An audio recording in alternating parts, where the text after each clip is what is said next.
Hey everybody, I'm back with another plug and play. This time it's the Mega Man 2 plug and play by MSI Entertainment. Runs on 3 AA batteries. You have your standard RCA composite cables with the mono audio. And just like the other plug and plays MSI makes, you have this oversized cheap joystick.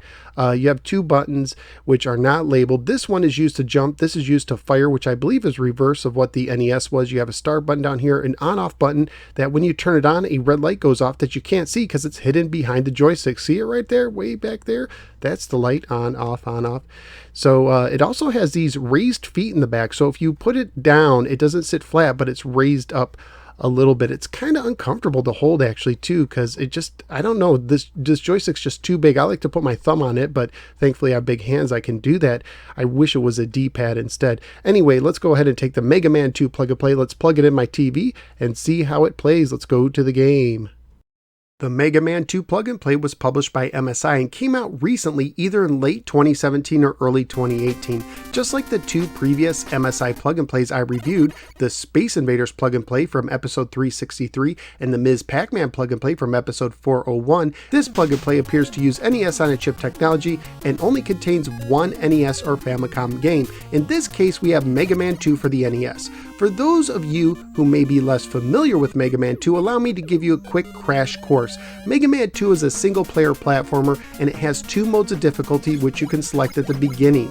Once your game begins, you can pick one of 8 stages to start on. If you manage to beat a boss of a stage, you get their weapon to use, selectable by pressing the start button, but they use up energy, which can be refilled. Sometimes you also get energy using items that will either climb walls, fly across gaps, or create floating platforms. In a paper, rock, scissors style of gameplay, bosses are typically weak against a certain weapon from another boss that you can earn.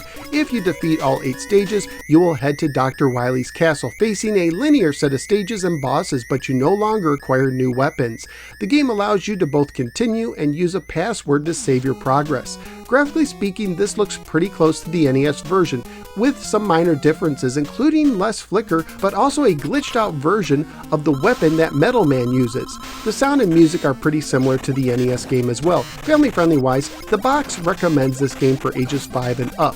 Currently, this retails for about $20 in stores, although my Walmart had it for $17.88. So what did I think of the Mega Man 2 plug and play?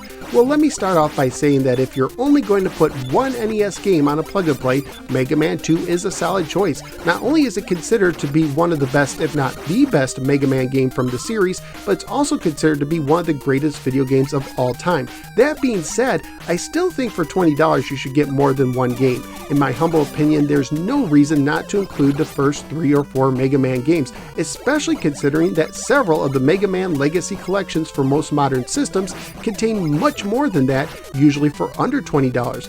Also, the joystick, while functional, left a bit to be desired and was overall uncomfortable to hold. So in the end, you have a great game built into a not so great joystick whose value is questionable. This is something I can only recommend to Mega Man fans who primarily want to use a joystick as a desk decoration, or to that rare person who has no other way to play this great game. So where am I going to rank Mega Man 2? Somewhere in the low 20s. I will put this over the 2017 Basic Fun Atari 2600 plug and play at 26, but I do enjoy Shark Shark and Night Stalker and like the controller better of the Intellivision TV Play Power plug and play at 25.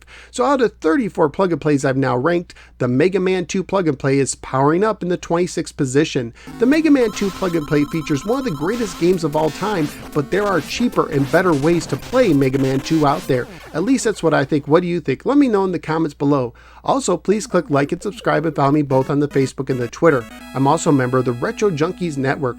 At this time, I'd like to thank all of my extraordinary Patreon supporters, including Ed from Ed Latin Controllers. Thank you, Ed. If you appreciate the work I do and enjoy my videos, please consider becoming a Patreon supporter by signing up at patreon.com/NoSwearGamer, starting at a single $1 a month. Not only will you help make videos like this possible, but you will also gain access to some exclusive content and be able to vote on future games I review.